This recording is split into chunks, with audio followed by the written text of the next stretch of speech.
Hello students, कैसे हैं आप सब। आई होप आप सब अच्छे होंगे और अपनी प्रिपरेशन में लगे होंगे। आज जो हम लोग पढ़ने वाले हैं वो है ऑसिलेशंस और एसएचएम के बारे में। तो ये ऑसिलेशन और फिर एसएचएम आखिर ये होता क्या है, क्या नेचर में हम लोग इसको कहीं ऑब्जर्व करते हैं और इसकी इक्वेशंस क्या होती हैं, यानी कि अगर हम लोग ऑब्जर्व कर रहे हैं तो उसको किस तरीके से हम लोग इसकी स्टडी करते हैं, इक्वेशन निकालते हैं, फिर उससे देखते हैं कि वो टाइम के साथ कैसे वेरी हो रहा है। क्लियर। तो ये सारी चीजें देखेंगे और ध्यान रहेगा हम लोग को कि जो भी हम लोग पढ़ेंगे बहुत ज्यादा डिटेल में नहीं जाएंगे, चीजों को समझेंगे और फिर जाकर उस पे हम लोग को, क्योंकि जो हम लोग का ये जो क्रैश कोर्स है उस पे फोकस करना है, ठीक है।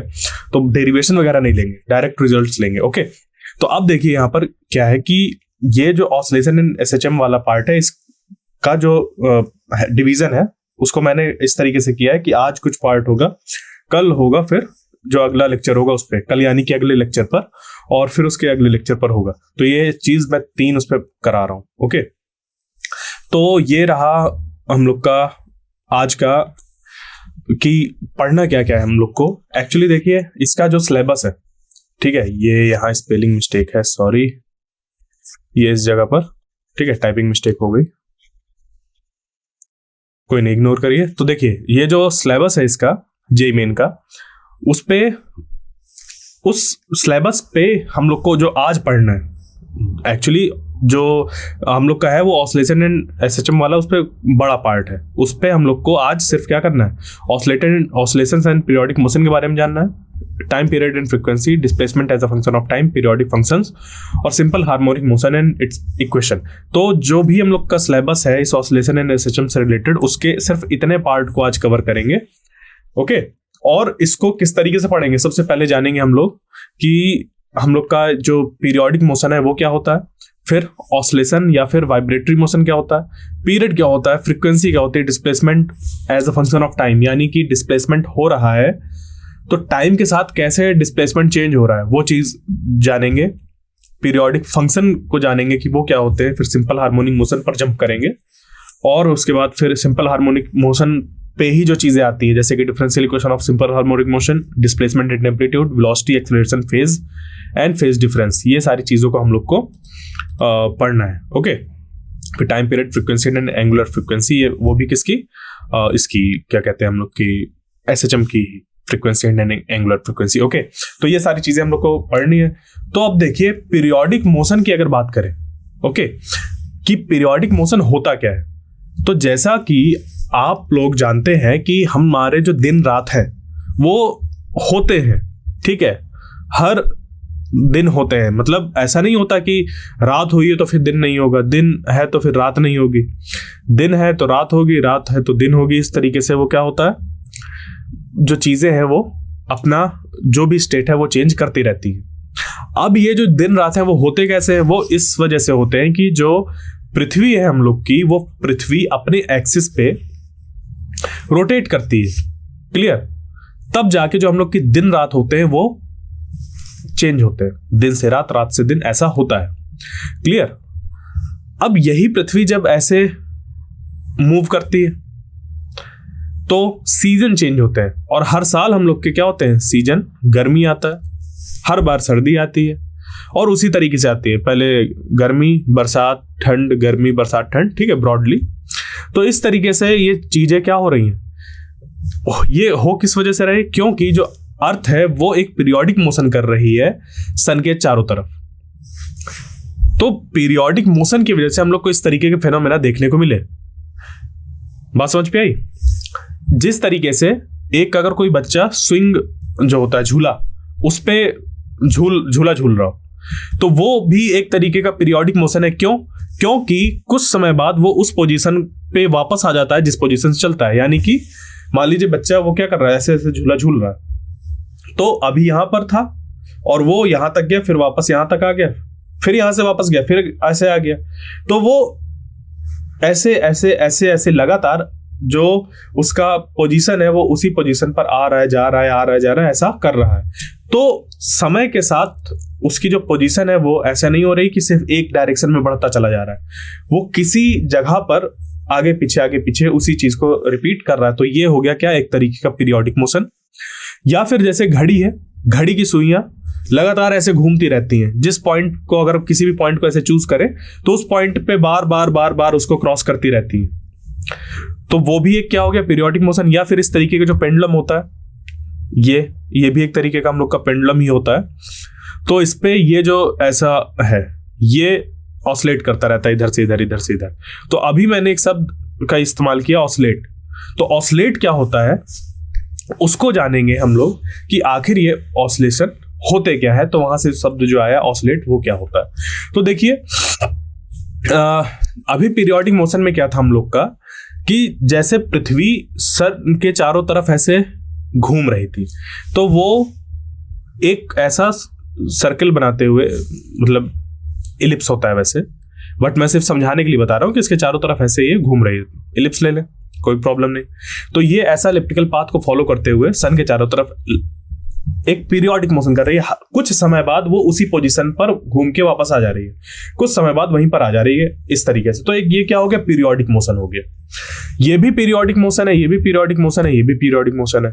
बट इसमें अगर स्पेशली ऑसिलेशंस की बात की जाए, तो जो ऑसिलेशंस होते हैं वो कुछ खास तरीके के पीरियोडिक मोशन होते हैं। यानी कि पीरियोडिक मोशन हम लोग के बहुत तरीके के होते हैं, उसमें से कुछ खास तरीके का जो पीरियोडिक मोशन होता है उसको हम लोग ऑसिलेशन कहते हैं।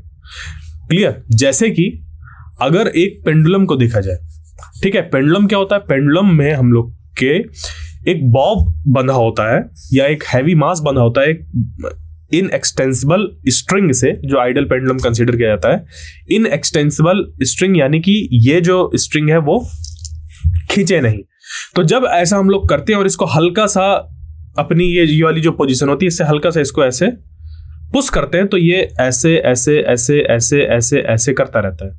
तो इस तरीके का जो मोशन होता है, जहां पर वो ऐसे गया, यहां से फिर वापस आया और ऐसे गया। यानी कि अगर मैं इसको दिखाना चाहूं कि लेट अस सपोज इसको धक्का दिया इस तरफ, तो ये यहां से यहां तक पहुंच गया। अब यहां से ये वापस इस पोजीशन पर आया, यहां से यहां चला गया और यहां से वापस आ गया। तो देखो, इसको एक राउंड लगाने पर इस पोजीशन से एक बार ऐसे गुजरकर वापस आना पड़ा। मतलब जिस पोजीशन से ये चला था उस पोजीशन पर वापस आया था, फिर वहां से दूसरी तरफ गया था, दूसरी पोजीशन से, मतलब जो दूर की पोजीशन थी वहां से फिर ये वापस आया था। तो इस तरीके का जो मोशन होता है, जहां पर कोई एक पार्टिकल वो रिपीटेडली बैक एंड फोर्थ ऐसे करता है किसी एक फिक्स्ड पॉइंट के अबाउट। तो अब इस तरीके के आप मोशन ध्यान कर पा रहे होंगे कि आपने कहां कहां ऑब्जर्व किए हैं। जैसे कि कभी आपने ये देखा हो कि किसी वजह से जो आपका दरवाजा है घर का, वो ऐसे हल्का हल्का ऐसे ऐसे हिल रहा है, ठीक है। या फिर कभी आपने ऑब्जर्व किया हो कि आपके पास मान लीजिए स्केल है, वो स्केल आपने ऐसे पकड़ी और उसको ऐसे स्ट्रक किया, उसकी वजह से वो क्या होगा, ऐसे ऐसे ऐसे ऐसे हिलती है। तो वो भी क्या कर रही है, एक पोजीशन से ऐसे ऐसे ऑसिलेट कर रही है। या फिर कभी आपने स्प्रिंग में किसी ऑब्जेक्ट को लटकाकर उसको ऐसे हल्का सा खींच दिया, तो वो ऐसे ऐसे ऐसे ऐसे ऑसिलेट करता रहता है। तो इस तरीके के जो मोशन होते हैं, जहां पर जो ऑब्जेक्ट होता है वो किसी मीन पोजीशन के अबाउट ऐसे बैक एंड फोर्थ करता है, आगे पीछे ऐसे करता रहता है। तो उस तरीके के जो मोशन होते हैं वो हम लोग के ऑसिलेशंस कहलाते हैं। ठीक है, समझ गए? इसी मोशन को हम लोग ऑसिलेशन या फिर वाइब्रेटरी मोशन भी कहते हैं। जहां पर जैसे अभी ये पेंडुलम की बात कर रहे थे, तो ऐसे फिक्स्ड पॉइंट से ऐसे था, इसी जगह पर कोई ये होता कि इधर एक हम लोग का वॉल है, इधर एक वॉल है, इधर एक स्प्रिंग लगी हुई है, यहां पर एक मास है और इधर एक स्प्रिंग लगी है। तो उस केस में अगर इस बॉब को थोड़ा सा इस मास को थोड़ा सा इधर डिस्प्लेस करके छोड़ देते, तो ये ऐसे ऐसे ऐसे ऐसे ऑसिलेट करता रहता, समझे? ये इधर इधर इधर इधर ऐसे जाता रहता। तो इस तरीके का ये जो मोशन कर रहा है, ये भी क्या है, एक तरीके का वाइब्रेटरी मोशन है या ऑसिलेटरी मोशन है। क्लियर? तो इनको हम लोग ऑसिलेशन या हम लोग वाइब्रेटरी मोशन कहते हैं। क्लियर? ये चीजें ध्यान रखना है। और बहुत इंपॉर्टेंट बात है जो कि मैं अभी बता भी चुका हूं कि जो सारे के सारे पीरियोडिक मोशन है वो अपनी जगह पीरियोडिक मोशन है, बट हर एक पीरियोडिक मोशन ऑसिलेशन नहीं हो सकता। जैसे कि किसी एक कार का सर्कल में ऐसे ऐसे घूमना, वो एक पीरियोडिक मोशन तो है, बट वो ऑसिलेटरी मोशन नहीं है, क्योंकि वो किसी एक पॉइंट के अबाउट ऐसे बैक एंड फोर्थ नहीं घूम रहा।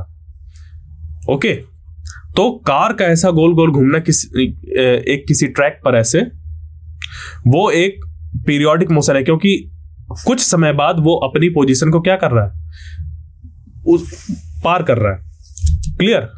तो वो एक पीरियोडिक मोशन है, बट वो एक ऑसिलेटरी मोशन नहीं है। तो ये बहुत ध्यान देना है हम लोग को कि every oscillatory motion is periodic.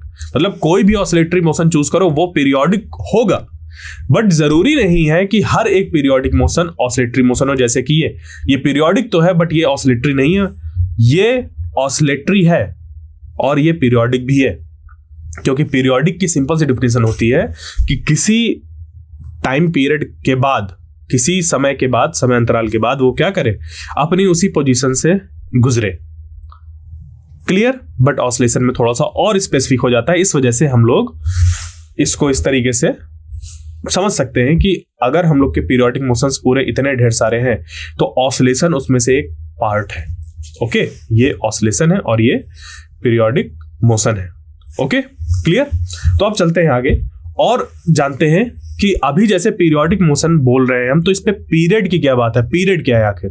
तो देखिए, पीरियड क्या होता है कि जैसे कि मान लीजिए ये एक स्केटर है, आप लोगों ने आइस स्केटिंग कभी देखी हो, मूवीज पे देखी हो या स्पोर्ट्स चैनल में कभी देखा हो ये चीज, क्योंकि ये स्पोर्ट भी होता है। तो उस पे आइस स्केटिंग करते वक्त जो प्लेयर होता है वो राउंड एंड राउंड घूमता है। ठीक है, एक ही पॉइंट के अबाउट ऐसे राउंड एंड राउंड घूमता है। तो वो जब ऐसे घूम रहा होता है या फिर कोई ऐसे हाथ फैलाकर अगर गोल गोल घूम रहा हो, ठीक है, तो वो जब किसी पोजीशन से चला और उसी पोजीशन पर आ रहा है, फिर उसके बाद उसी पोजीशन को क्रॉस किया उसने और ऐसे घूमते हुए फिर आ रहा है, फिर किया, फिर ऐसे किया, तो जितना टाइम इसको लग रहा है हर बार उस पोजीशन को क्रॉस करने पे, वही उसका क्या कहलाता है, पीरियड कहलाता है। कि कितना इंटरवल है, कितना टाइम लग रहा है इस पोजीशन को क्रॉस कर कर वापस इसी जगह पर आने में। ओके, तो ये क्या हो गया, ये हो गया जो भी यहां पर प्लेयर है उसके ऐसे रोटेट करने का पीरियड। या फिर अगर हम लोग अर्थ की बात करें तो अर्थ अपने एक्सिस पे 24 आवर्स पे रोटेट करती है। तो ये क्या हो गया अर्थ का पीरियड, कि वो एक कंप्लीट रोटेशन कितने टाइम पे लगाती है, 24 आवर्स पे। तो ये हो गया उसका क्या पीरियड हो गया। इसी तरीके से मान लीजिए कि कहीं पर ऐसा कोई पानी है जहां पर उसके ऊपर एक कोई ऐसा इस तरीके का लकड़ी का लॉग रखा हो और वो पानी फ्लो कर रहा है, किसी वजह से ये जो लॉग है उसको हम लोग ने फिक्स कर रखा है किसी तरीके से। तो ये लॉग सिर्फ क्या कर रहा है, जैसे कि ये पेन हो ऐसे ऐसे ऐसे ऐसे ऐसे रोटेट कर रहा हो। तो अगर पानी का जो फ्लो है वो कांस्टेंट है हम लोग का, तो ये भी क्या करेगा, एक राउंड कुछ जो टाइम होगा उस पे कंप्लीट करेगा, और वो टाइम कैसा होगा, फिक्स होगा, हर बार हर रोटेशन के लिए सेम होगा। तो वो क्या कहलाएगा, इसका टाइम पीरियड कहलाएगा, या इसका पीरियड कहलाएगा, ये इसका पीरियड हो गया, और ये इसका जो होगा वो इसका पीरियड कहलाएगा। समझ गए? तो इसकी हम लोग डिफिनेशन देख सकते हैं कि पीरियड की डिफिनेशन क्या होती है। ओके, तो अब चलते हैं आगे और जानते हैं फ्रीक्वेंसी को।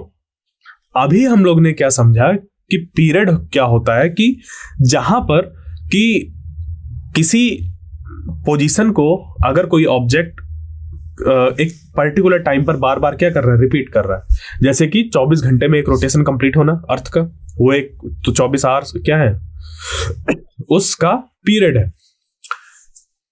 बात समझ पे? अभी क्या है, फ्रीक्वेंसी को समझते हैं।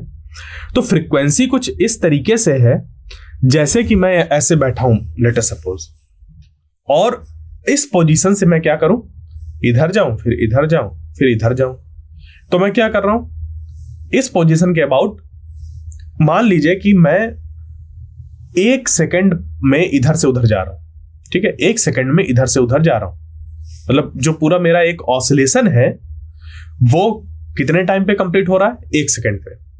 एक ऑसिलेशन का मतलब जिस पोजीशन से चला वो उसी पोजीशन पर आ जाए, इस तरीके से यहां से आ गया, यहां से वापस आया, यहां गया, और यहां वापस जब आ जाए। तो यहां से मान लीजिए मैंने चालू किया था, तो इधर गया, इधर से इधर आया, फिर इधर। तो ये मेरा हो गया एक ऑसिलेशन, और इसको लेटर सपोज मुझे करने पे लग रहा है 1 सेकंड। क्या लग रहा है? 1 सेकंड। अभी मैं क्या करूं, अभी थोड़ी जल्दी जल्दी ऐसे ऐसे करूं, तो अब क्या होगा? अब मैंने ऐसे ऐसे किया तो इस पे अब मैं 1 सेकंड पे 2 बार ऐसे कर पा रहा हूं। अभी मैंने थोड़ा और तेज कर दिया, तो अब 1 सेकंड पे अगर मैं 3 बार कर पा रहा हूं, तो इसका मतलब मेरी फ्रीक्वेंसी बढ़ती जा रही है। क्या होती जा रही है? फ्रीक्वेंसी बढ़ती जा रही है। तो यही चीज होती है फ्रीक्वेंसी की डिफिनीशन, कि 1 सेकंड में मैं कितने ऑसिलेशन लगा पा रहा हूं। बात समझ पे आई? फ्रीक्वेंसी की जो डिफिनीशन होती है वो ये होती है कि देखिए, मैं एक ऑसिलेशन लगा रहा हूंगा कुछ टाइम में, ठीक है, मैं एक ऑसिलेशन लगा रहा हूंगा कुछ टाइम पर लगा रहा हूंगा, बट मुझे बताना है कि अरे भाई 1 सेकंड में कितना लगा रहा हूं मैं। तो इसको इस तरीके से लिख सकते हैं कि t सेकंड्स पे मैं लगा रहा हूं, मान लीजिए कुछ ऑसिलेशंस लगा रहा हूं, ठीक है, t सेकंड्स पे मैं एक ऑसिलेशन लगा रहा हूं। तो बात आती है कि मैं 1 सेकंड में कितने लगा रहा हूं। तो 1 सेकंड निकालने के लिए 1 उधर चला जाएगा, t इधर डिवाइड में आ जाएगा। यूनिटरी मेथड जिसे कहते हैं हम लोग, ठीक है। आप ये यूनिटरी मेथड अगर नहीं आता तो इसको समझ लीजिए, ये बहुत इंपॉर्टेंट है यूनिटरी मेथड। तो ये होता है, और अगर नहीं आपको आता तो बताइए, तो मैं इसको बता दूंगा। ओके, आप अब अगली क्लास पे भी बता सकते हैं अगर नहीं आता ऑसिलेटरी यूनिटरी मेथड। अगर आपको यूनिटरी मेथड नहीं आता तो उसको मैं बता दूंगा, उससे बहुत चीजें सॉल्व हो जाती हैं हम लोग की। तो 1 सेकेंड पे हम लोग के कितने ऑसिलेशन हो रहे हैं वही कहलाती है फ्रीक्वेंसी, और वो हो जाती है 1/t। ये वही क्या हो जाती है? 1/t। तो जो मैंने अभी एग्जांपल दिया इस तरीके से कि 1 सेकंड में कितना ऐसे मैं ऑसिलेट कर रहा हूं, वो हो गई मेरी फ्रीक्वेंसी। तो जितना ज्यादा मैं ऑसिलेशन अपने बढ़ा दूंगा 1 सेकंड के अंदर, वही क्या कहलाएगी? मेरी की फ्रीक्वेंसी बढ़ती जा रही है। तो इस तरीके से ये भी देख सकते हैं कि मान लीजिए कोई एक ऐसे हम लोग ने स्ट्रॉ पकड़ी हाथों में और उसको एक एक्सट्रीम पोजीशन तक ले गए और उसको ऐसे किया, तो मान लीजिए कि वो 1 सेकंड में सिर्फ अगर इतना कर पाती, ठीक है, मान लीजिए कि सिर्फ 10 ऑसिलेशन कर पाती, यहां से यहां तक जाने में सिर्फ 10 ऑसिलेशन कर पाती वो 1 सेकंड में, तो उसकी फ्रीक्वेंसी हो जाती 10 हर्ट्ज। बट अगर वो, समझिएगा, बट अगर वो 1 सेकंड में 20 ऑसिलेशन लगा देगी तो उसकी फ्रीक्वेंसी हो जाएगी 20 हर्ट्ज।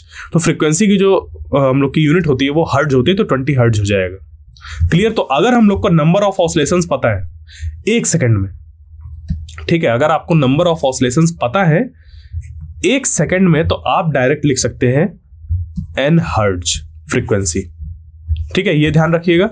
अगर आपको टाइम पीरियड पता है कि एक ऑसिलेशन लगाने में इतना टाइम लग रहा है, तो हम 1/t करके फ्रीक्वेंसी निकाल सकते हैं, जितना भी हो निकल कर आएगा उतना हर्ट्ज फ्रीक्वेंसी हो जाएगी। क्लियर? तो ये 2 चीजें याद रखिएगा। अभी इसको हम लोग और जानेंगे जब SHM में पढ़ेंगे, तो फ्रीक्वेंसी को और जानेंगे, फ्रीक्वेंसी, एंगुलर फ्रीक्वेंसी के बारे में, वो सबसे आखिरी उस पे आएगा। मैंने बताया था ना जिस ऑर्डर पे हम लोग को पढ़ना है। ओके, तो अब क्या है हम लोग के पास, वो है displacement as a function of time. देखिए, जैसे कि अभी पेंडुलम की बात हुई थी कि पेंडुलम ऐसे है और यहां से ये चीज क्या हो रही है? ऑसिलेट कर रही है।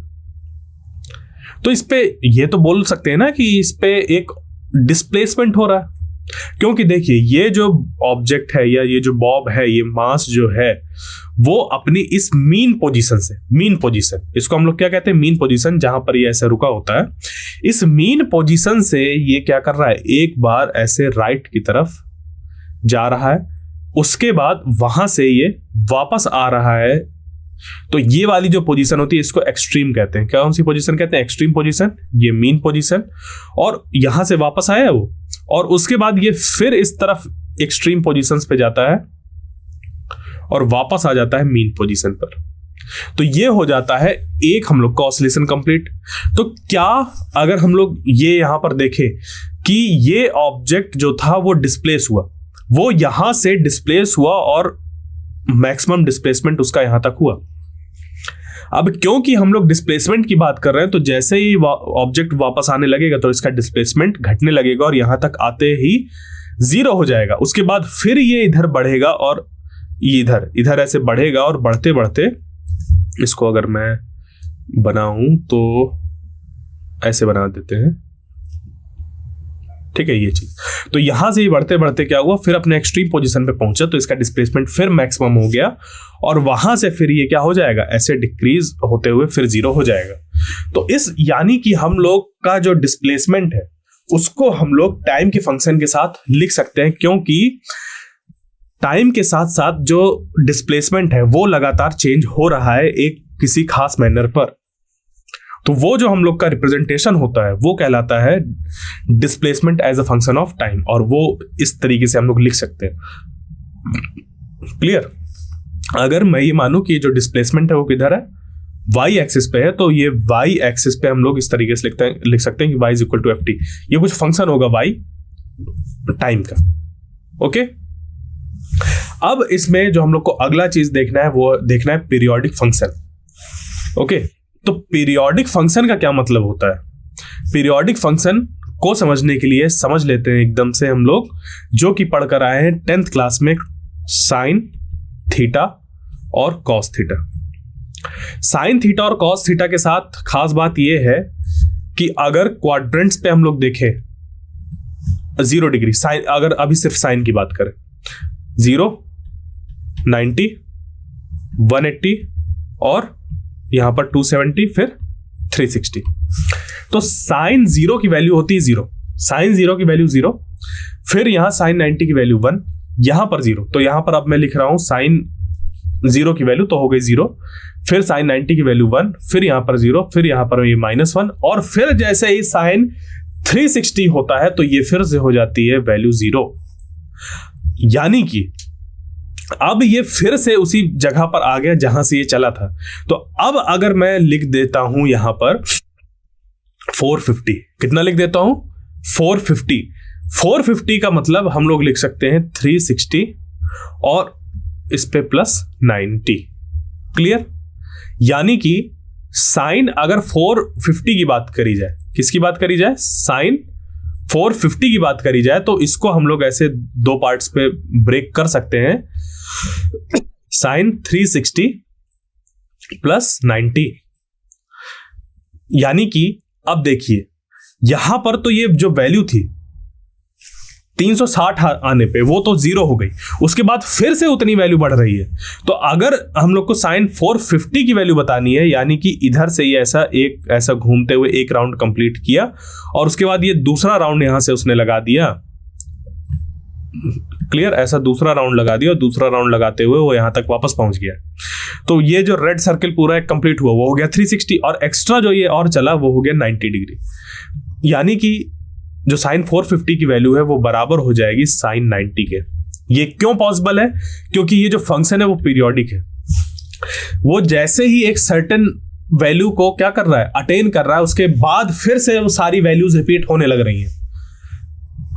बिल्कुल वैसा ही यहां पर हुआ कि ये 0 है, 0 से 1 हुआ, फिर 0 हुआ, फिर यहाँ पे -1, उसके बाद फिर 0, और यहां से फिर अब जो भी वैल्यूज थी हम लोग की वो सारी की सारी यहां पर होंगी। जैसे कि साइन 30 की वैल्यू 1/2 इस तरीके से, फिर ठीक है 1/√2, √3/2, फिर यहां पे वैल्यूज होंगी, फिर यहां पे होंगी, फिर यहां पे होंगी, और जैसे ही 360 के बाद हम लोग 361 लेंगे, यानी कि 361 को हम लोग लिख सकते हैं साइन 1 डिग्री, या जो हम लोग के पास है ये साइन 375, उसको हम लोग साइन 15 लिख सकते हैं। तो यानी क्या हुआ कि जो भी फंक्शन हम लोग को दिया गया, अगर वो टाइम के उस पर दिया जाए मान लीजिए, तो इस पूरे टाइम को अगर हम लोग क्या करें, एक टाइम पीरियड के साथ ऐड कर दे, तो उसकी वैल्यू में कोई फर्क नहीं आना चाहिए। जैसे कि यहां पर है कि साइन 90 की वैल्यू बराबर होगी साइन 90 + 360। समझ रहे हैं? 90 + 360 क्या है? यही 450, और साइन 90 क्या है, इसके हमें वैल्यू चाहिए। तो यही यहां पर है कुछ ऐसा। अब यहां पर साइन 90 है तो डिग्रीज है। ओके, तो अगर ये डिग्रीज है तो हम लोग यहां पर टाइम की बात कर रहे हैं, तो टाइम यहां पर नहीं रखा जाए, क्योंकि टाइम की यूनिट होती है और इसकी यूनिट नहीं होती हम लोग की। मतलब जब उसका रेशियो हम लोग निकालते हैं, ये इसका ऐसा रेशियो निकालते हैं हम लोग तब। तो अभी क्या है, हम लोग यहां पर टी नहीं पुट करेंगे। ओके, यहां पर जो हम लोग टी है वो सेकंड नहीं पुट कर सकते, क्योंकि यहां पर हम लोग के पुट करने के लिए टाइम बना ही नहीं, वो ओमेगा टी के साथ आता है, वो भी समझेंगे अभी कि कैसे होगा। बट अभी क्या है कि जो फंक्शन है वो क्या होगा, कुछ होगा हम लोग का टी का फंक्शन है, उस पे अगर हम लोग कैपिटल टी ऐड कर दें, टी की जगह पर T plus capital T replace कर दें, उसके फंक्शन में कोई वैल्यू, उस फंक्शन की वैल्यू में कोई चेंज ही नहीं आना चाहिए। जैसे कि यहां पर हुआ साइन 90 था हम लोग के पास और उस पे 90 प्लस 360 कर दिया, दोनों की वैल्यू सेम है। तो ये इस तरीके का जो फंक्शन होता है वो कहलाता है पीरियोडिक फंक्शन, और ये जो होता है वो उसका कहलाता है पीरियड। समझ गए? तो अगर कोई फंक्शन है हम लोग का yt जो कि है टी का फंक्शन, और उसमें हम लोग क्या करें, t प्लस कैपिटल टी से अगर पूरी इक्वेशन में हर जगह रिप्लेसमेंट कर दें तो उसकी वैल्यू में किसी भी तरीके का चेंज नहीं आना चाहिए, उस पर किसी भी तरीके का वैल्यू चेंज नहीं आना चाहिए। तो अगर चेंज नहीं आएगा तो वो फंक्शन कहलाएगा एक पीरियोडिक फंक्शन, और ये जो टी होगा ये उस फंक्शन का पीरियड कहलाएगा। क्लियर? ये चीजें आपको ध्यान रखनी है। अब आता है हम लोग के पास सिंपल हार्मोनिक मोशन। आखिर ये सिंपल हार्मोनिक मोशन होता क्या है? तो जैसे कि हम लोग का एक पीरियोडिक मोशन था, समझते जाइएगा, एक पीरियोडिक मोशन था, फिर उसके अंदर ऑसिलेटरी मोशन था, और उसके अंदर भी हम लोग का सिंपल हार्मोनिक मोशन है। मतलब कि इस पे कुछ कंडीशंस ऐड अप होती जा रही हैं। तो पीरियोडिक मोशन अगर हम लोग का इतना बड़ा बक्सा है और ऑसिलेशंस उसके अंदर इतना पार्ट है, तो एसएचएम उस ऑसिलेशन के अंदर का भी पार्ट है। यानी कि ये हम लोग के स्पेशल टाइप्स के ऑसिलेशन होते हैं और स्पेशल टाइप के पीरियोडिक मोशन होते हैं। क्लियर? तो ये हम लोग का हो गया एसएचएम, ये हो गया ऑसिलेशंस, ओके, और ये हो गया हम लोग का पीरियोडिक मोशन। तो पीरियोडिक मोशन एक बहुत बड़े रेंज पे हम लोग चीजों को कहते हैं, और उसमें से कुछ स्पेसिफिक तरह के पीरियोडिक मोशंस को हम लोग ऑसिलेशन कहते हैं, और उसमें भी ऑसिलेशंस को भी जब स्पेसिफाई कर दिया जाता है कुछ और कंडीशंस के साथ, तो वो हम लोग की एसएचएम कहलाती है। तो आखिर वो कंडीशंस होती क्या है? तो देखो, सबसे पहली कंडीशन तो हम लोग की क्या रहेगी कि जो फंक्शन है वो ऑसिलेटरी मोशन, जो मोशन है वो ऑसिलेटरी मोशन होना चाहिए। फंक्शन की तो बाद में बात करेंगे। तो अभी जो मोशन है हम लोग का ऑब्जेक्ट का, वो कैसा होना चाहिए? ऑसिलेटरी होना चाहिए, क्योंकि ये जो एसएचएम है वो ऑसिलेशन के अंदर ही है।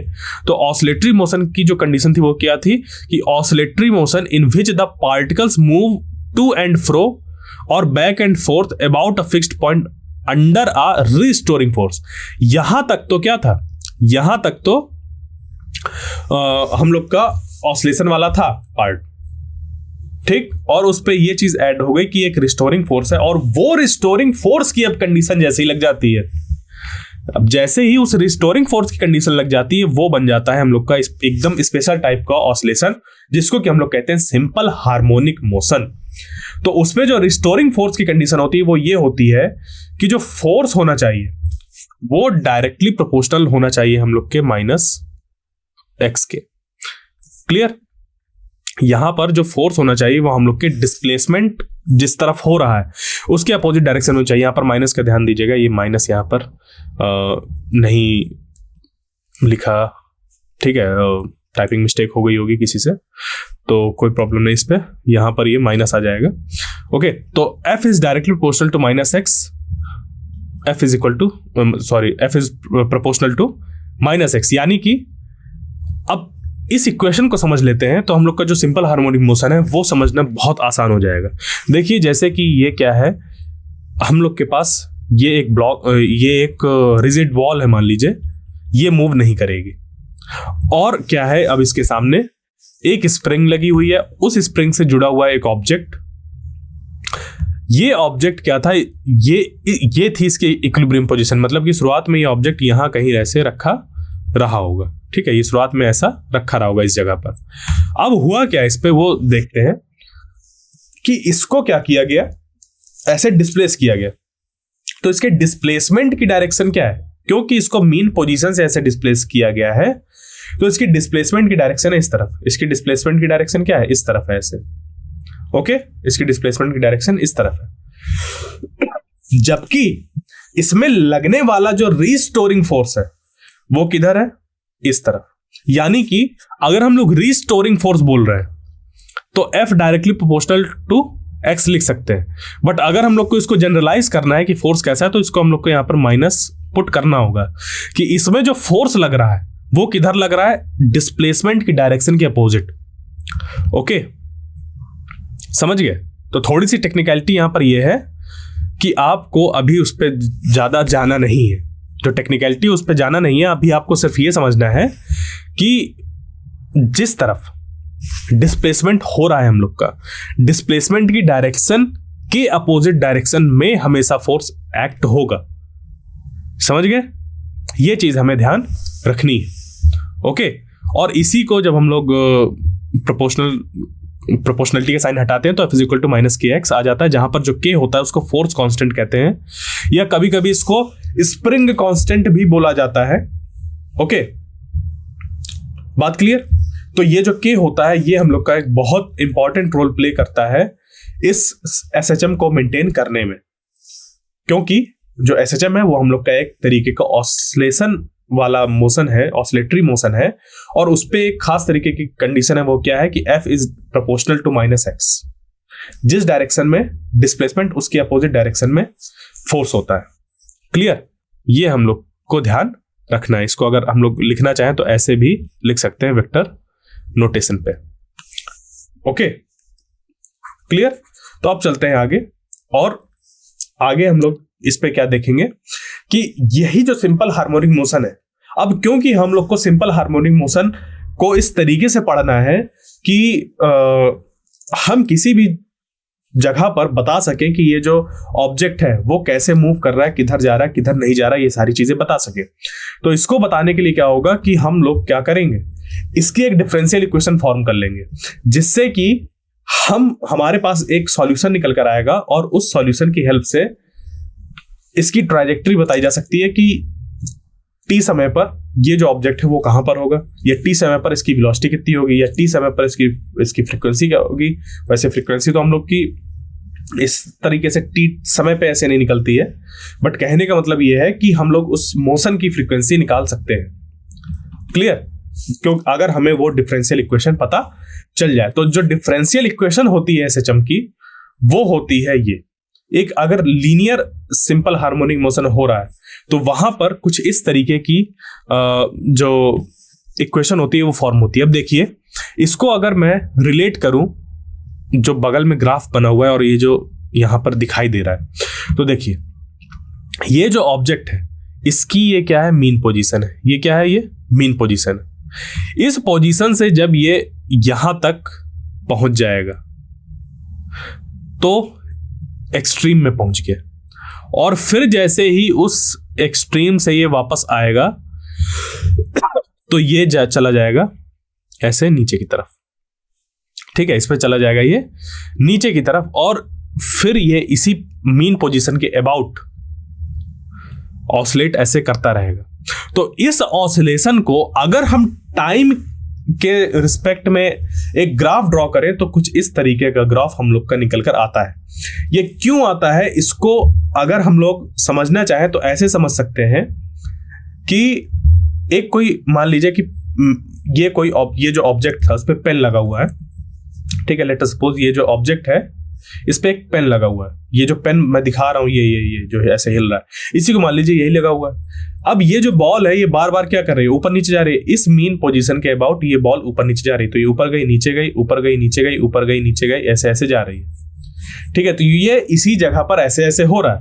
अब इसी को अगर मैं क्या करूं, टाइम के साथ साथ इसको एक्सिस के साथ, वाई एक्सिस में जो हम लोग का डिस्प्लेसमेंट है उसको टाइम के साथ साथ मैं रिप्रेजेंट करूं, तो ये होगा क्या कि जब ये ऐसे ऊपर जा रहा होगा, जब ये इधर ऊपर जा रहा होगा तो मैं टाइम वाली एक्सिस पे भी बढ़ रहा हूँ, उससे ये एक बनाएगा इस तरीके का ग्राफ। ठीक है, अभी मैं यहां पर एक कोई ऐसे वीडियो चलाकर नहीं दिखा सकता, वरना आपको मैं दिखाता कि कैसे हम लोग का सिर्फ ये नहीं है कि एक मैथमेटिकल एक्सप्रेशन हम लोग ऐसा चूज कर लेते हैं तो जाके ग्राफ जो मतलब यानी जो इसका सॉल्यूशन निकल कर आता है उसका ग्राफ ऐसे मिल जाता है। ये एक्चुअल में बनता है ग्राफ। अगर हम लोग क्या करें, जो ये ऑब्जेक्ट मूव कर रहा है अगर उसको हम लोग टाइम के साथ इसका ग्राफ ड्रॉ कराएं तो वो एक्चुअल में कुछ इसी तरीके का ग्राफ बनाएगा।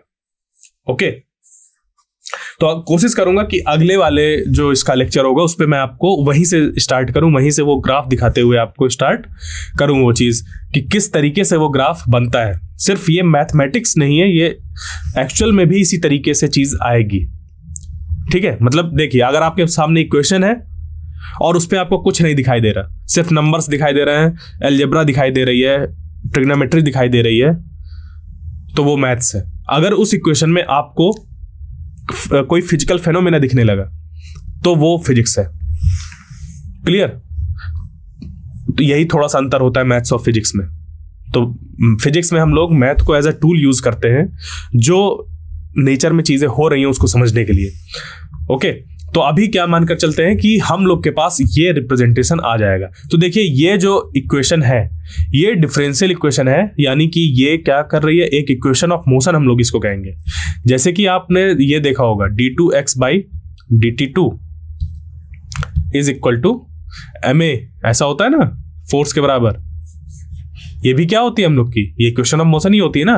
तो ये क्या होती है, सिंपल हार्मोनिक मोशन की इक्वेशन ऑफ मोशन होती है, जहां पर ये d2y, क्योंकि y के अलोंग ऐसा ऐसा ऑसिलेशन हो रहा है, तो d2y बाई dt2 ऐसे लिख दिया, प्लस ओमेगा स्क्वायर y, और ये एक कांस्टेंट होता है जो कि बराबर होता है हम लोग का यहाँ पर जो भी चीज़ें निकल कर आती हैं। ये एक्चुअली क्या होता है, ये सिस्टम टू सिस्टम वेरी करता है कि जो ऑसिलेशन है वो एक स्प्रिंग की वजह से हो रहा है, या किसी पेंडुलम की वजह से हो रहा है, या हम लोग का किसी क्या कहते हैं, मान लीजिए कि पानी की सरफेस पे कोई चीज़ रखी है और वो पानी ऐसे ऐसे ऊपर ऑसिलेट कर रहा है, ऊपर नीचे ऐसे ऐसे।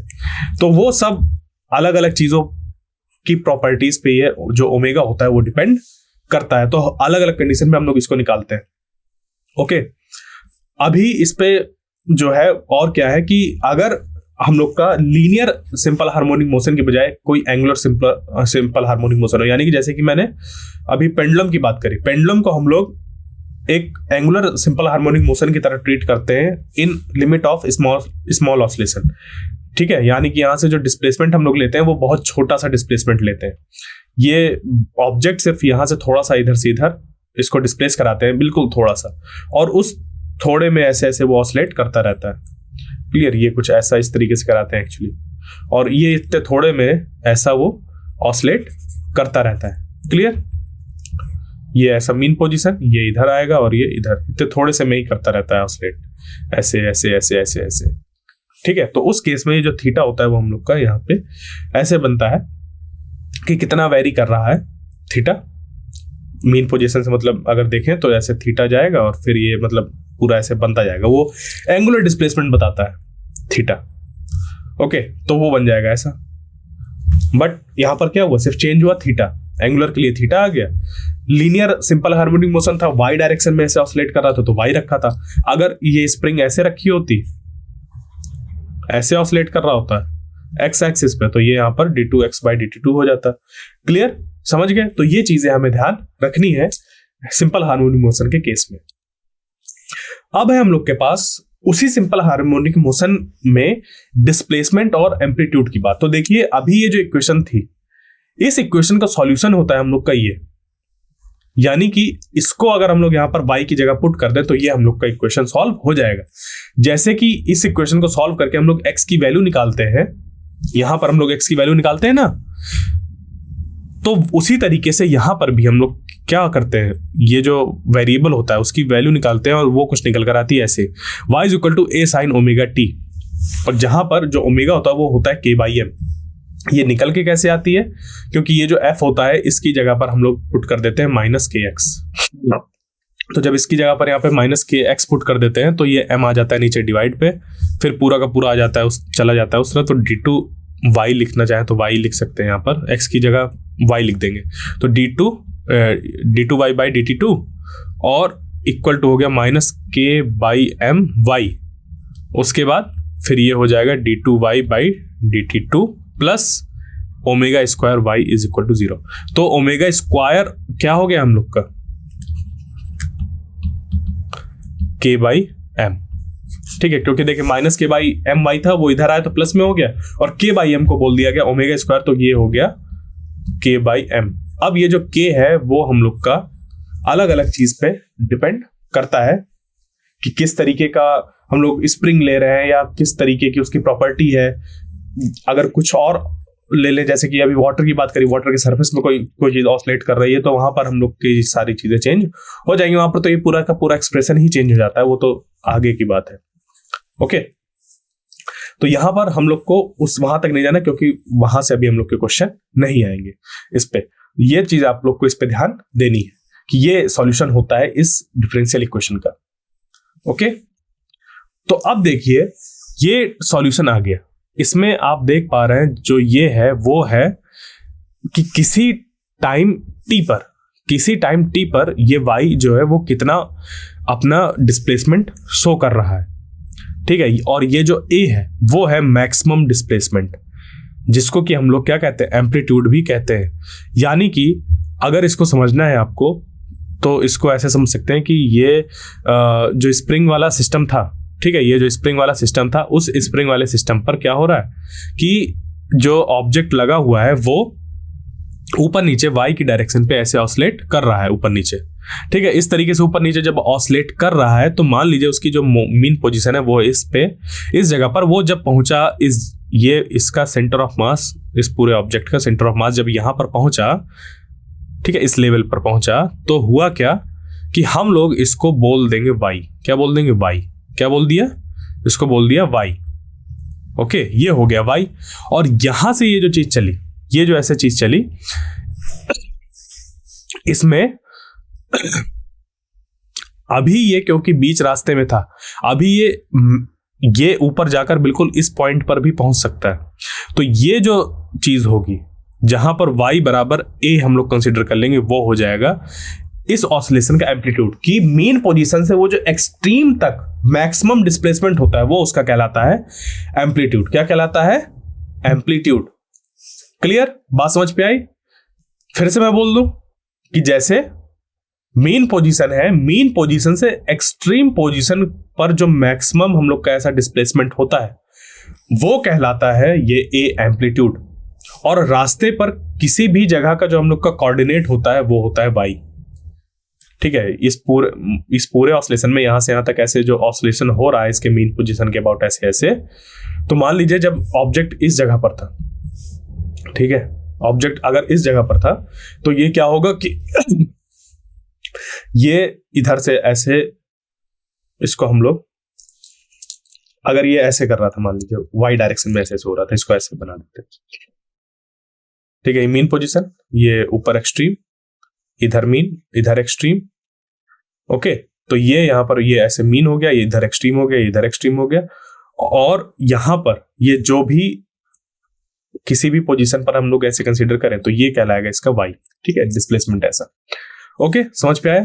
तो ये इधर भी हो सकता है y, ये इधर भी हो सकता है। तो इस पूरी इक्वेशन जो है वो पूरी की पूरी बताती है कि जो ऑब्जेक्ट है वो t टाइम पर किस जगह पर मौजूद है, y एक्सिस पर कहां पर मौजूद है।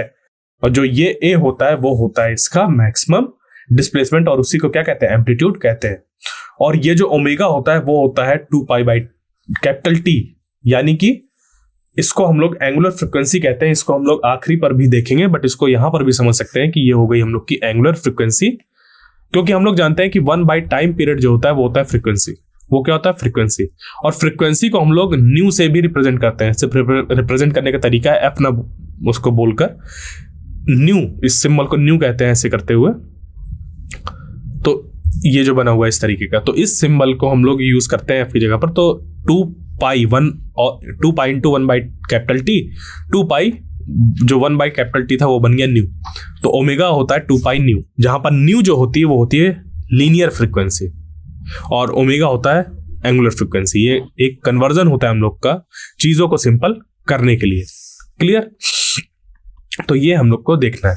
तो देख पा रहे हैं जैसे कि अगर हम लोग बात करें कि एम्पलीट्यूड की, मान लीजिए कोई चिड़िया है जो धीमे धीमे बोल रही है, ठीक है, तो उसका जो एम्पलीट्यूड है वो कैसा है? ये लो है। देख रहे हैं ये जो मैक्सिमम डिस्प्लेसमेंट है, ये यहां पर ये क्या है? ऐसा मैक्सिमम डिस्प्लेसमेंट, ये इसका एम्पलीट्यूड हो गया, ठीक है, ये इसका एम्पलीट्यूड हो गया। यहाँ पर वही चीज़ है कि ये इसका एम्पलीट्यूड इधर इतना है, इसका एम्पलीट्यूड इतना है, ये सेम एम्पलीट्यूड है, ठीक है। अगर हम लोग मान के चल रहे हैं कोई लॉस नहीं हो रहा तो एम्पलीट्यूड सेम है। अभी ये क्या कर रही है, अगर इसने बहुत तेज आवाज करी, यानी कि इसका जो वोकल कॉर्ड है वो मैक्सिमम वाइब्रेट कर रहा है। अब एक बहुत खास बात है कि हमारा जो आवाज ऐसे आती है बाहर, वो भी ऑसिलेशंस की वजह से ही आती है।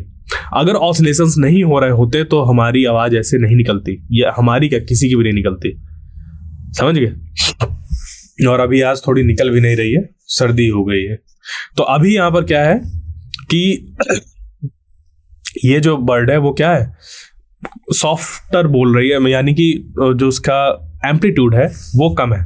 जब वो एकदम गला फाड़ बोलती है खूब तेज, खूब तेज बोलेगी, नहीं बोलती है, मतलब कि मेरा कहने का कि जब अपनी वो एकदम तेज आवाज में बोलेगी तो आवाज उसकी वो वैसी ही है। जो गौरैया है, गौरैया की आवाज वैसी ही होगी, बट वो कभी सॉफ्ट बोलेगी कभी तेज बोलेगी।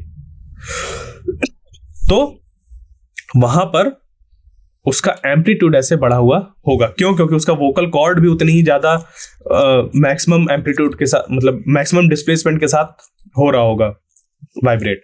उसका जो मैक्सिमम डिस्प्लेसमेंट है वही बढ़ गया होगा। मतलब कि एक कंडीशन थी जहां पर उसका जो वोकल कॉर्ड था वो मैक्सिमम डिस्प्लेसमेंट ऐसा हो रहा था इतना, बट कहीं कंडीशन आई कि जहां पर उसने और उसको तेज बोल दिया। जैसे मैं अभी तेज बोलने लगूं, तो अगर मैं अभी तेज बोलने लगा तो यानी कि मैं जो अपना वो था वोकल कॉर्ड, उसके एम्पलीट्यूड को बढ़ा रहा हूं। क्या कर रहा हूं? उसके एम्पलीट्यूड को बढ़ा रहा हूं, जिससे कि आवाज तेज हो गई। समझ पे आया? बात समझ पे आई? तो यहां पर क्या किया कि मैंने एम्पलीट्यूड जो था उसका वोकल कॉर्ड के वाइब्रेशन का, उसको बढ़ा दिया। ठीक है, अभी मैं धीमे धीमे बोलने लगा। मैं बोल वैसे रहा हूँ, मेरी आवाज वैसी सुनाई दे रही, सब है, बट धीमे धीमे सुनाई दे रही। क्यों? क्योंकि जो मैंने वाइब्रेशन कर रहा था बहुत धीमा धीमा कर रहा हूँ, हो सकता है आपको सुनाई भी ना दे रहा हूँ। बात समझ पे आई? तो ये चीज मैं कह रहा था कि ये होता है हम लोग का एम्पलीट्यूड, कि वो जो वाइब्रेशन होता है उसको कितना मैक्सिमम डिस्प्लेस हो रहा है अपनी मीन पोजीशन से, वो उसको हम लोग एम्पलीट्यूड कहते हैं और उसको ऐसे रिप्रेजेंट करते हैं। इसी चीज को अगर ये जैसे वाई डायरेक्शन में, इसी को हम लोग एक्स डायरेक्शन पे ऐसे भी रिप्रेजेंट कर सकते हैं। क्लियर? अब चलते हैं आगे और देखते हैं वेलोसिटी, कि किसी टाइम टी पर अगर हम लोग को वेलोसिटी चेक करनी है, उस ऑसिलेशन की वेलोसिटी चेक करनी है। कोई पार्टिकल है जो कि ऑसिलेट कर रहा है ऐसे वाई डायरेक्शन में, ऐसे ऑसिलेट कर रहा है, ओके। तो उस पे जब वो ऑसिलेट ऐसे कर रहा है, वाई हम लोग की इक्वेशन निकल कर आ गई A sine omega T minus phi. अब ये जो फाई है इसको मैं अभी बचा कर रखे हूं, आगे बताऊंगा इसको कि फाई क्या होता है। इसको अभी हम फाई हटाना भी चाहे तो हटा सकते हैं। ये सिर्फ एक तरीके का कांस्टेंट है, अभी ये मानकर चलिए ये क्या है, एक तरीके का कांस्टेंट है, जो कि पिछली इक्वेशन पर भी हम लोग को यहाँ पर दिखाई दिया था। तो ये सिर्फ हम लोग की एक क्या है, एक कांस्टेंट वैल्यू है। तो अभी क्या हम लोग को देखना है कि वेलोसिटी अगर हम लोग को फाइंड करनी हो तो वही चीज क्या होगी कि मान लीजिए कोई ऑब्जेक्ट है वो वाई डायरेक्शन में ऐसे क्या कर रहा है, ऑसिलेट कर रहा है, तो उसकी जो इक्वेशन होगी वो हो जाएगी वाई इज इक्वल टू, यहां पर हम लोग की A sine omega T minus five ना लिखें अभी हम लोग, और सिर्फ क्या कर दें, ओमेगा टी सिर्फ लिख दें, ठीक है, क्योंकि फाई एक कांस्टेंट है, वो भी बताएंगे क्या होता है। ओके, तो ये इक्वेशन हम लोग की आ जाएगी। अब इसी को हम जानते हैं कि अगर डिस्प्लेसमेंट हम लोग के पास हो तो वेलोसिटी निकालने के लिए d y by d t करते हैं, तो यही कर दिया हम लोग ने। तो जब इसको d y by d t करेंगे, इसका डिफरेंशिएशन देखो, ये तो कांस्टेंट है और डिफरेंशिएशन होगा इसका का, तो d y by d t हो गया वी के बराबर, वेलोसिटी के बराबर। और जब इसको डिफरेंशिएट करेंगे तो साइन का डिफरेंशिएशन जो होगा वो तो हम लोग का कॉस निकल कर आएगा। फिर कॉस निकलने के बाद ये जो अंदर है उसका हम लोग डिफरेंशिएशन करेंगे तो ओमेगा भी बाहर आ जाएगा, ठीक है। तो अगर इसको मैं करूं तो ये बन जाएगा कुछ ऐसा कि d y by d t is equal to, यहां पर ये इधर हो गया, और इसको जब डिफरेंशिएट करेंगे टी के रिस्पेक्ट में, ठीक है, साइन ओमेगा टी को, तो ये मैं डायरेक्ट लिखे दे रहा हूं, क्यों ऐसे लिखूं, तो ये आ जाएगा ओमेगा, और साइन ओमेगा टी का जो डिफरेंशिएशन था वो कॉस ओमेगा टी हुआ था, और ओमेगा टी का जब किया था तो ओमेगा आ गया, ये चीज आ गई। अब इसी को मैं लिख सकता हूं कॉस ओमेगा टी को under root 1 minus sine square omega t, लिख सकता हूं कि नहीं लिख सकता? और हम लोग यहाँ से जानते हैं कि जो साइन स्क्वायर ओमेगा टी वो कितना है, y square by a square, यानी कि 1 minus y square by a square. Okay, तो यहां से जो बाहर निकल कर आएगा वो हो जाएगा कितना, ये यहाँ पर ए स्क्वायर, तो ये बन जाएगा अंडर रूट ए स्क्वायर माइनस वाई स्क्वायर और 1 बाई ए स्क्वायर बाहर आ जाएगा। तो कॉस ओमेगा टी की जगह पर हम लोग क्या, यहाँ पर ए स्क्वायर क्या रूट हटेगा, मतलब रूट लगा हुआ है, तो जब वो आ गया तो पावर हट जाएगी, 1 बाई ए आ जाएगा। अब ये जो चीज है वो यहाँ पर क्या होगी, जब मल्टीप्लाई होगी तो ये बन जाएगा यहाँ पर ओमेगा, इसे कैंसिल आउट हो जाएगा, बचेगा सिर्फ a square minus y square, ये हो गया d y by d t. Clear, यही हो गई क्या उस ऑब्जेक्ट की वेलोसिटी। तो किसी भी टाइम पर अगर हम लोग को वेलोसिटी निकालनी है तो हम इस इक्वेशन से निकाल सकते हैं, ये जो ये दी हुई है, कैसे, y की अगर इक्वेशन दी है तो उसको डिफरेंशिएट करिए, वो हम लोग को v की इक्वेशन पता चल जाएगी, और उसी को हम लोग डिस्प्लेसमेंट के टर्म्स पे भी लिख सकते हैं कि velocity in terms of displacement. देख रहे हैं यहाँ पर ओमेगा अगर हम लोग को पता हो, एंगुलर फ्रीक्वेंसी पता हो, तो वहां से हम लोग अगर हम लोग को डिस्प्लेसमेंट पता हो कि इस पोजीशन पर कितनी वेलोसिटी होगी तो हम लोग उसको बता सकते हैं। तो वेलोसिटी निकालने के लिए हम लोग के पास दो फॉर्मूले हो गए, एक तो ये कि अगर हम लोग को किसी जगह पर डिस्प्लेसमेंट पता हो तो उस पॉइंट पर कितनी वेलोसिटी होगी वो निकाल लेंगे, या फिर अगर हम लोग को वेलोसिटी ना पता होकर टाइम पता हो तो वहां से हम वो निकालने के लिए ये वाला यूज करेंगे, जहां पर ये हो जाएगा कि d y by d t is equal to, जब डिफरेंशिएट करके निकालो तो a omega cos omega t, इसका यूज करेंगे। क्लियर, बात समझ पे आ गई, ये चीजें हमें ध्यान रखनी है। अब देखिए इसी में अगर इस इक्वेशन में क्या करें कि जो y है y इक्वल टू 0 पुट करते हैं, y इक्वल टू 0 यानी ये इसकी बात हो रही है, क्योंकि ये मीन पोजीशन थी, मीन पोजीशन से जितना ये इधर उधर जाएगा उतना y बढ़ेगा।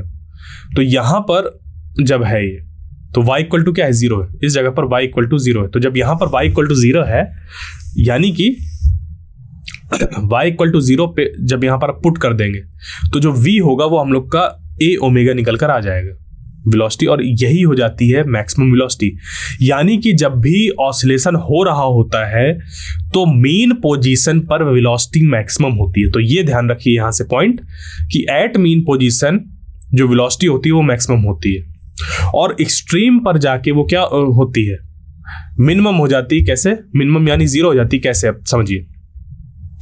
जब यहाँ पर ये तो मैथमेटिक्स के अकॉर्डिंग देखो तो ये हो जाएगा कि जब हम लोग ने y की जगह पर a रख दिया, y क्या है हम लोग का एक तरीके का डिस्प्लेसमेंट है ही है, और a भी हम लोग का मैक्सिमम डिस्प्लेसमेंट है, और मीन पोजीशन यानी कि मैक्सिमम डिस्प्लेसमेंट। तो हम लोग ने y की जगह पर जैसे ही a पुट किया, अब चाहे प्लस का पुट करें चाहे माइनस का, तो वो वहां पर v इक्वल टू 0 निकाल कर दे देगा ये इक्वेशन। यानी कि आप समझ सकते हैं, देखिए मैं अभी यहां पर हूं, अभी मैंने ऑसिलेशन चालू किया, तो ये मेरी एक्सट्रीम पोजीशन है, जो इधर इधर मैं जा रहा हूं वो मेरी एक्सट्रीम पोजीशन है। उस एक्सट्रीम पोजीशन पर देखिए मेरी वेलोसिटी 0 हो गई। अब मैं वहां से वापस आ रहा हूं इस तरफ, इधर मेरी जो वेलोसिटी थी वो जाकर फिर 0 हो गई, और इधर, और ध्यान दीजिए जब मैं इस पोजीशन पर हूं, मीन पोजीशन पर, इस जगह पर मेरी वेलोसिटी मैक्सिमम है, इस जगह पर मेरी वेलोसिटी क्या है, मैक्सिमम है मीन पोजीशन के टाइम। क्यों, जब इधर से मैं चलना चालू किया तो कुछ मैक्सिमम वेलोसिटी के साथ इधर मूव किया, ठीक है, और उसकी वजह से क्या हुआ, मैं फिर यहां पर जाते ही रुक गया और अपनी डायरेक्शन चेंज करी, तो मैक्सिमम वेलोसिटी के साथ ऐसे गया इधर और इधर। तो यहां पर जब मीन में आता हूं, मीन पोजीशन पर, तो उस जगह पर जो वेलोसिटी होती है वो क्या होती है, मैक्सिमम होती है।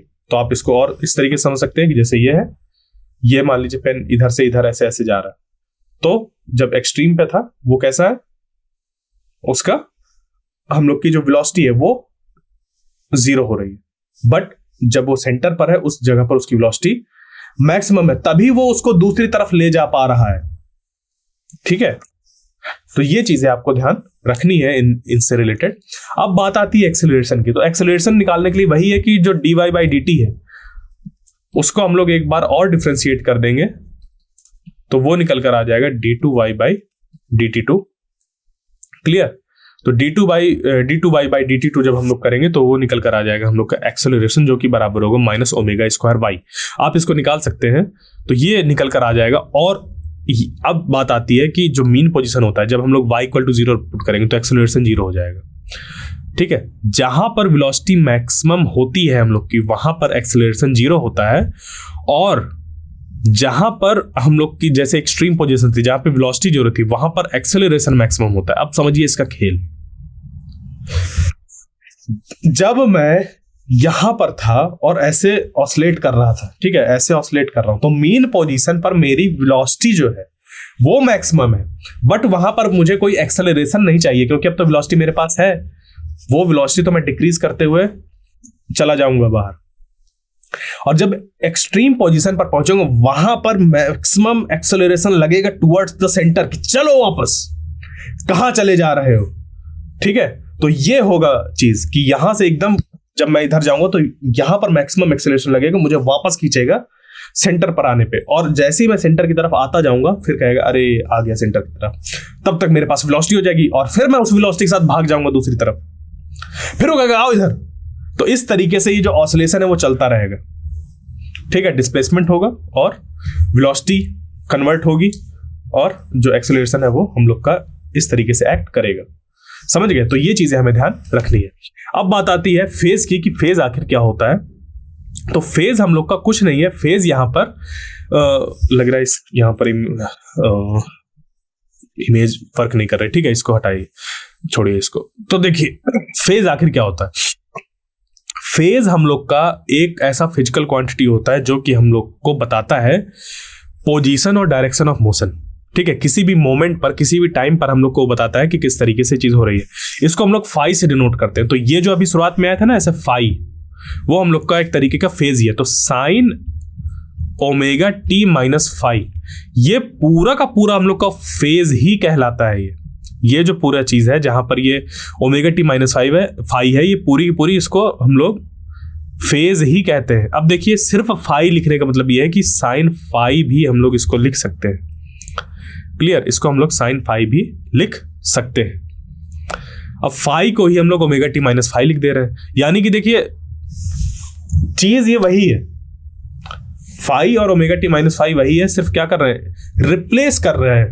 ठीक है, आप लोग ने अभी किया है या नहीं किया है, बट जरूरत पड़ेगी इसकी, कि जैसे फाई है, फाई को हम लोग रिप्लेस करके लिख रहे हैं ओमेगा टी माइनस फाई। तो दोनों चीजें सेम ही है। ठीक है, उस पर कोई अंतर नहीं है, दोनों को सेम चीज बोली जाएगी। ओके, ये होता है हम लोग का फेज, जो कि अब देखिए क्योंकि ये मल्टीप्लाइड रहता है किससे, ए से, जो कि होता है वाई के बराबर। तो ये फेज जो होता है वो बताता है कि पोजीशन क्या होगी, टाइम क्या होगा, किस टाइम पर क्या पोजीशन होगी, ये सब हम लोग को इंफॉर्मेशन इस फेज से पता चलती है। क्लियर? अब बात आती है फेज डिफरेंस। तो देखिए फेज अगर आपको अभी समझ पे नहीं आया, मैंने बहुत ज्यादा एक्सप्लेन भी नहीं किया। ठीक है, अभी मैंने बहुत ज्यादा एक्सप्लेन भी नहीं किया फेज को, और समझ पर भी नहीं आया अगर आपको, तो यहां से समझ पे आ जाएगा जब हम लोग फेज डिफरेंस देखेंगे। क्योंकि फेज का खुद में उतना बड़ा रोल नहीं होता जितना बड़ा रोल होता है फेज डिफरेंस का। तो देखिए जैसे कि आपको ये ऐसा ब्लॉक दिखाई दे रहे होंगे, ये एक ब्लॉक, ये दूसरा, ये और तीसरा ये दिखाई दे रहा है। तो ये तीन ब्लॉक क्या हो रहे हैं, अब देखिए ऑसिलेट कर रहे हैं अलग अलग जगह पर। इनमें ये वाला जो है वो ऐसे ऐसे मान लीजिए ऑसिलेट कर रहा है, ये वाला ऐसे ऐसे ऑसिलेट कर रहा है, ये वाला इधर है। या फिर इसको ये समझिए इस तरीके से, अगर अभी आपको अगर क्लियर नहीं हो रहा कि क्या हो रहा है यहाँ पर, तो देखिए इसको मैं नंबरिंग दे देता हूँ, शायद समझ पे आ जाए आपको। तो 1, 2 और 3। अब यहाँ पर हुआ क्या है कि जैसे 1 और 2 पे कंपैरिजन करें तो जो 2 वाला है वो अपनी मीन पोजीशन से पहले ही निकल गया। 2 वाला जो है वो अपनी मीन पोजीशन से पहले ही चला गया, और फिर उसके बाद ये 1 मीन पोजीशन से आगे बढ़ना चालू किया। यानी कि अगर मैं इसको बोलूं, दो चीजें हैं जो कि ऑसिलेट कर रही हैं, एक ऐसे ऐसे ऑसिलेट कर रहा है, ये ऐसे ऐसे ऑसिलेट कर रहा है। अब इनमें हो क्या रहा है, देखिए ये दोनों ऑसिलेट कर रही हैं, ये दोनों ऑसिलेट कर रही हैं, बट किसी टाइम पर अगर इनको मैं रोकूं तो देखिए ये एग्जैक्टली एक के ऊपर एक नहीं हो है, यानी कि इनके फेज में अंतर है। अगर इस पे यहां पर जैसे मान लीजिए कि ये मीन पोजीशन है मेरी क्या मतलब एक मीन पोजीशन बता रहा हूं, क्योंकि अब मैं एक तीसरी एक्सिस कहां से लाऊं यहां पर। तो मान लीजिए कि ये एक क्या है, मीन पोजीशन है। इस मीन पोजीशन से ये जो है वो ऐसे ऑसिलेट कर रहा है, इस मीन पोजीशन के अबाउट ये इधर ऑसिलेट कर रहा है, और इसी मीन पोजीशन के अबाउट इधर ये ऐसे ऑसिलेट कर रहा है। अब ये दोनों मान लीजिए ऐसे ऐसे चल रहे हैं, तो ये है इन फेज, ये क्या है इन फेज, ये दोनों इस मीन पोजीशन के अबाउट फेज में। अब धीरे धीरे क्या हुआ, किसी वजह से ये दोनों अलग अलग ऐसे ऑसिलेट करने लगे, तो इनमें क्या आ गया, फेज डिफरेंस। अब किसी इंस्टेंट पे इनको रोक दीजिए, कह दीजिए रुक जाओ, यानी कि आप उसको ऑब्जर्व करिए उस टाइम पर। अब देखिए इन दोनों के फेज पे डिफरेंस क्या है। ये वाला जो ब्लैक वाला वो क्या हो रहा है, वो कोशिश कर रहा है इस तरफ जाने की, और जबकि ये जो है वो इधर जाने की कोशिश कर रहा है। तो इनमें दोनों में क्या है, फेज में डिफरेंस है। फेज में क्या है, डिफरेंस है। दोनों का जो कंडीशन है मूवमेंट की वो क्या है, डिफरेंट है। यानी कि एक को अगर हम लोग इस इक्वेशन से रिप्रेजेंट करें और दूसरे को इस इक्वेशन से रिप्रेजेंट करें और दोनों का जो एम्पलीट्यूड था वो सेम था, ठीक है, बट दोनों में क्या है, फेज का डिफरेंस हो गया। कैसे, वो हम लोग क्या करेंगे, माइनस कर देंगे। ये वाला जो फेज है, इसका फेज और इसका फेज, इसको माइनस कर देंगे। तो omega t plus five two minus omega t plus five one, इसको जब हम लोग माइनस करेंगे तो five two minus five one निकल कर आ जाएगा, जो कि हो जाएगा इसका फेज डिफरेंस। सेम चीज थी, सेम क्या कर रहा था, ऑसिलेशन हो रहा था, बट किसी वजह से क्या हुआ कि उन्होंने, मान लीजिए एक रुक ही गया, एक क्या हुआ, रुक ही गया, और पहला वाला पहले ऐसे चलना चालू हो गया, फिर दूसरा चलना चालू हो, तो इसकी वजह से क्या होगा, इन दोनों के जो फेजेस हैं वो डिफरेंट है अभी, तो इनमें फेज डिफरेंस आएगा। अभी यही दोनों अगर एक साथ ऐसे ऐसे ऑसिलेट कर रहे होते तो इनके फेज में कोई डिफरेंस नहीं है। जिस पोजीशन में ये मिलेगा वही पोजीशन पर ये मिलेगा, और क्योंकि दोनों सेम फ्रीक्वेंसी से ऐसे कर रहे हैं तो हम लोग को इस तरीके से निकालना होता है। बट अगर कोई डिफरेंट फ्रीक्वेंसी से कर रहा है अगर, तो उस केस में हम लोग फिर क्या करते हैं, इसको अलग तरीके से फेज डिफरेंस निकालते हैं। क्लियर। तो अब चलते हैं आगे और देखते हैं टाइम पीरियड। तो देखिए टाइम पीरियड में पहले भी बता चुका हूं कि अगर टाइम पीरियड की बात है तो एसएचएम के केस में इस पोजीशन से इस पोजीशन तक गया, मतलब मीन से एक्सट्रीम पर गया, एक्सट्रीम से मीन पर आया, मीन एक्सट्रीम एक्सट्रीम। क्लियर। तो मीन से एक्सट्रीम, एक्सट्रीम से मीन, मीन से एक्सट्रीम और फिर एक्सट्रीम से मीन। तो इतना करने में, एक ऑसिलेशन कंप्लीट करने में जितना टाइम लगता है वही उसका क्या कहलाता है, टाइम पीरियड। तो अभी क्वेश्चन में आपको क्या दिया होगा इस तरीके से कि अगर ओमेगा है आपके पास, ठीक है, जिसको कहते हैं एंगुलर फ्रीक्वेंसी, तो वहां से आप डायरेक्ट टाइम पीरियड निकाल सकते हैं, या फिर अगर आप लोग को टाइम पीरियड दिया हो तो वहां से हम लोग ओमेगा भी निकाल सकते हैं, क्योंकि होता है हम लोग का ओमेगा इक्वल टू ये। तो ये रिलेशंस आपको ध्यान रखने हैं, अभी आपको समझ पे आ जाए कैसे क्या है। अब देखिए यहाँ पर क्या है कि एक और रिलेशन है जो कि है t is equal to 2 pi under root displacement by acceleration. ठीक है, डिस्प्लेसमेंट बाई एक्सेलरेशन, ये चीज ध्यान रखनी है।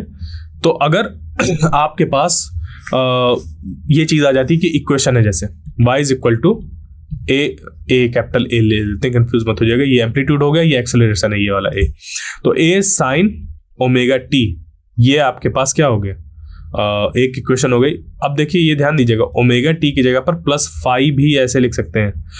फाई क्या बताएगा कि जो हम लोग ने कैलकुलेशन करना चालू किया है वो मीन पोजीशन की बजाय इधर से किया है। ठीक है, मीन पोजीशन अगर इस तरफ है, यहां पर है, तो ये जो ऑब्जेक्ट है वो यहां से चलना चालू किया, तो फाई जो इतना चीज थी वो उसको ऐड कर दिया गया बस। अगर मीन पोजीशन चालू होता तो यहां से होता, ओमेगा टी सिर्फ होता। तो फाई यहां पर कुछ एडिशन, फेज में एडिशन बताता है, ये पूरा फेज है और यहां पर ये एडिशन।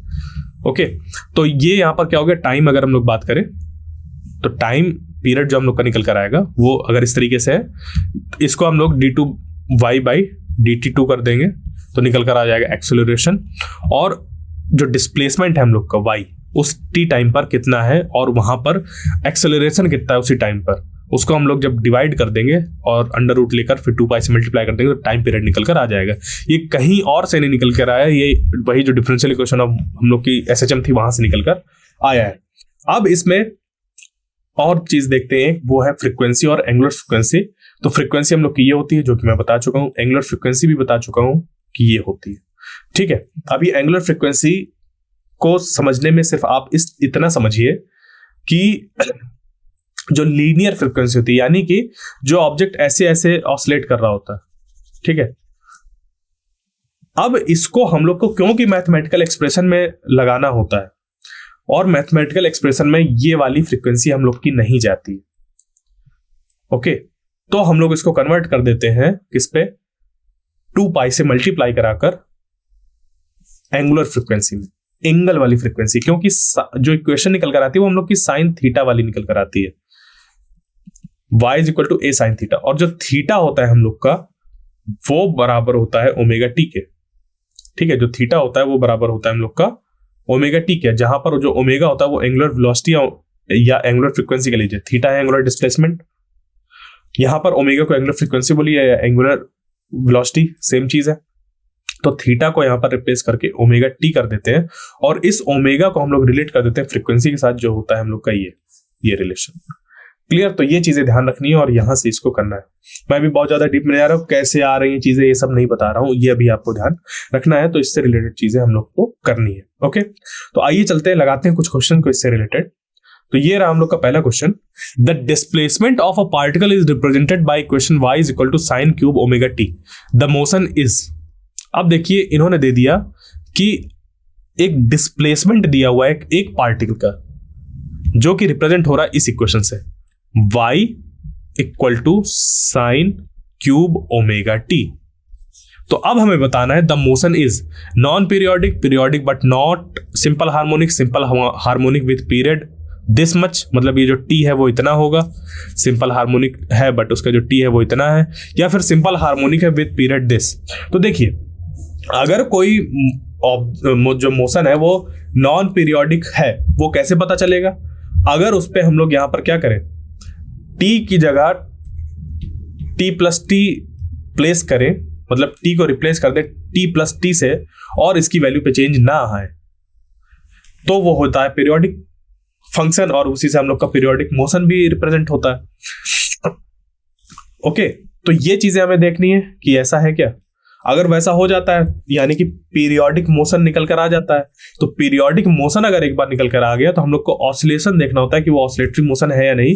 अगर ऑसिलेटरी मोशन आ जाता है तो फिर हम लोग को देखना होता है एसएचएम, या फिर अगर क्योंकि हम लोग को एसएचएम के बारे में ही चीजें बतानी है। अब देखो एसएचएम होगा तो ऑसिलेटरी मोशन भी होगा और पीरियोडिक मोशन भी होगा।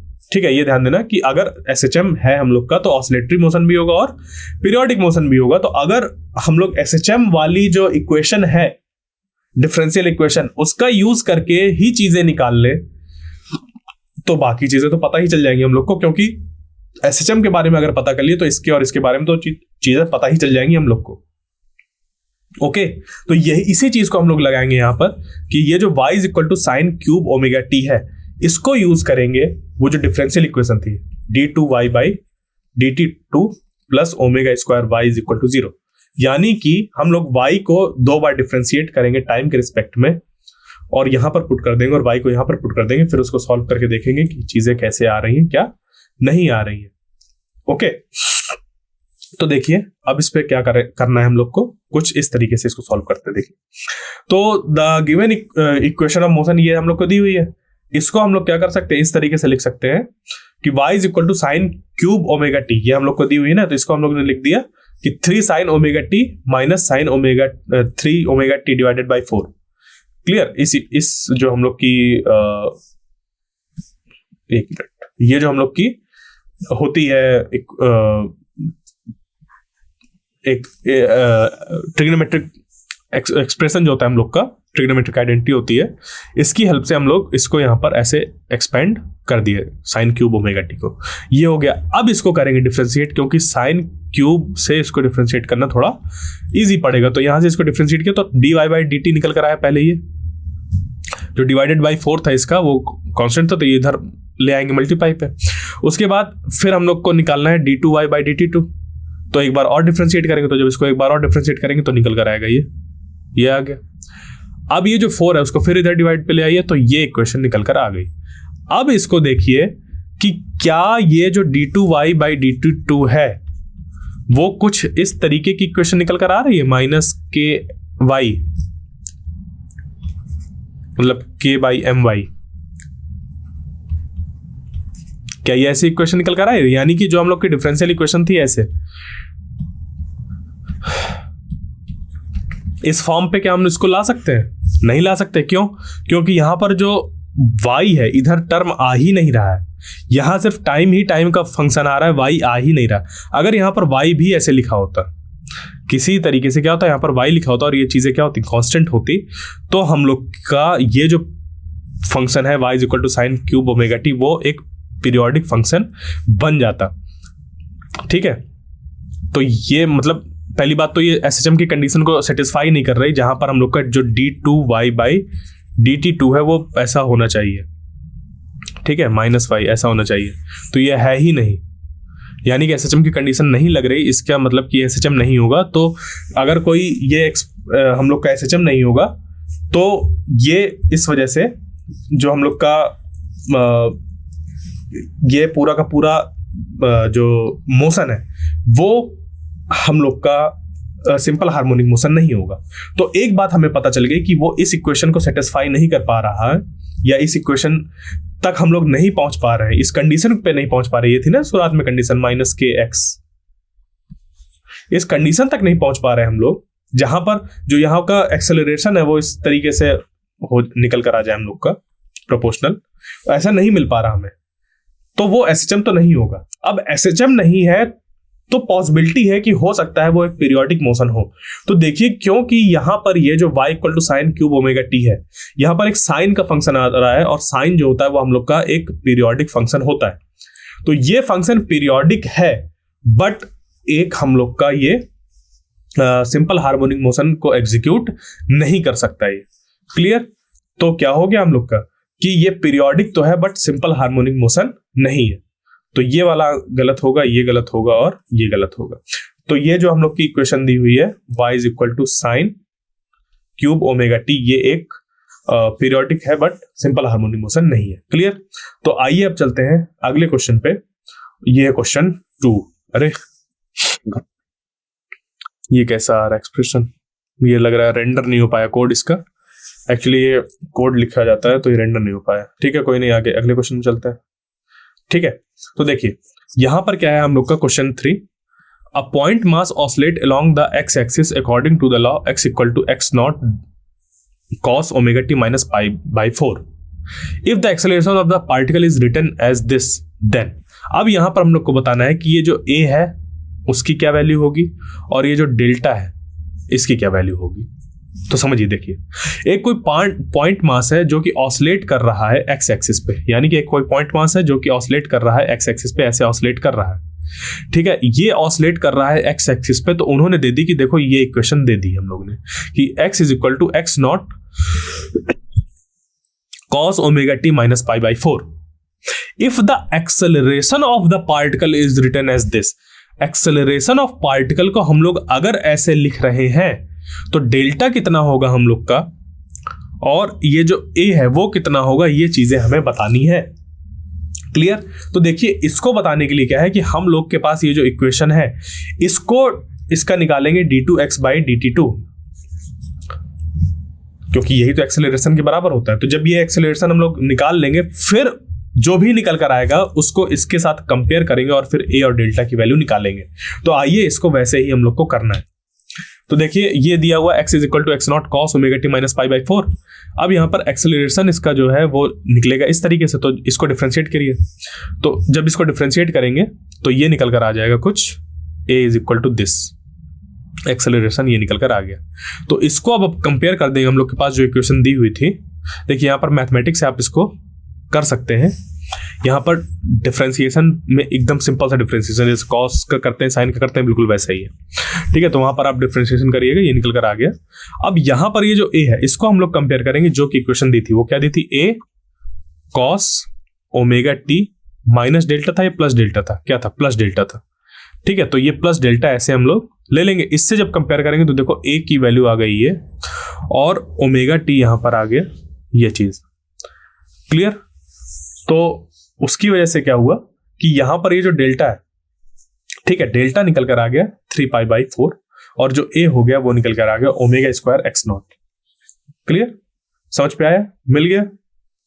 ओके, ये आंसर हम लोग को मिल गया। अब चलते हैं आगे कि क्या होगा। उसके पहले इसको देख लेते हैं कि इसका आंसर यहाँ पर कौन सा सही होगा, a b c d। तो ये ओमेगा स्क्वायर x0 है, तो ओमेगा स्क्वायर x0 किस पे आ रहा है, देखो इन तीन में आ रहा है, और जो डेल्टा वो किस पे आ रहा है 3π/4, तो 3π/4 किस पे आ रहा है ये वाला डी वाला, तो डी वाला ऑप्शन करेक्ट हो गया।